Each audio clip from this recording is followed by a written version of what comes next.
Bonjour et bienvenue à cette capsule de français. Aujourd'hui, nous allons parler des mots composés. On sait qu'il y a des mots et parmi les mots, on pourrait dire qu'il y a des mots qui sont simples.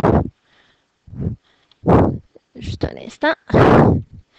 Donc, on peut dire qu'il y a des mots qui sont simples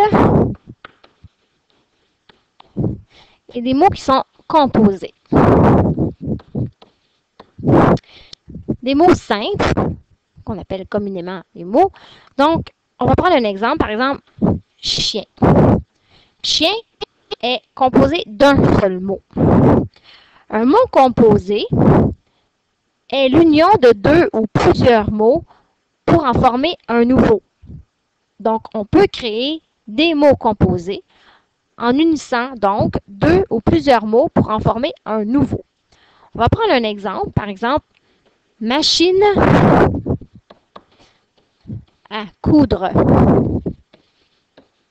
Une machine à coudre est composée de 3 mots. On pourrait prendre un autre mot, chaise.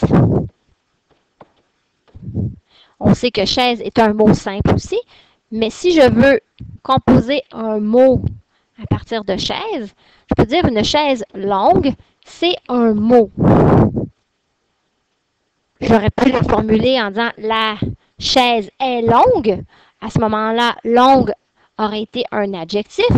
Mais ici, dans chaise longue, c'est un mot composé. Le mot est chaise longue. C'est un mot d'ailleurs qu'on peut trouver dans le dictionnaire. Un autre exemple, c'est à dire. Donc, 3 mots, même ici 4, parce que c'est un mot, 2, 3, 4. Donc, un mot composé est un mot formé de deux ou plusieurs mots. Remarquez la différence entre machine à coudre et chaise longue, par exemple, et c'est-à-dire. Il y a une petite différence aussi parmi ces mots composés-là.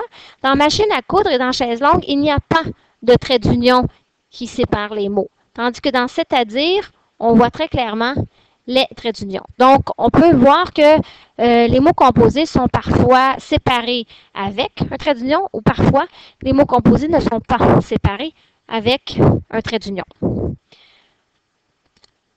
Pour rappeler aussi que parmi les mots, il y a des classes de mots. Hein, on a déjà vu qu'il y avait la classe de mots déterminants, nom, adjectif, verbe. Donc, il y a d'autres classes de mots là, mais on se rappelle qu'on a déjà vu les classes de mots. Faites à noter aussi que parmi les mots, qu'ils soient simples ou composés, le même classement existe. Ça veut dire qu'il peut y avoir parmi les déterminants des mots simples et des mots composés. Parmi les noms aussi, les adjectifs. Donc, il y a dans les classes de mots des mots simples et des mots composés aussi. Donc, je récapitule. Pour créer des mots composés, on unit deux ou plusieurs mots pour en former un nouveau. Et on trouve des mots composés dans diverses classes de mots.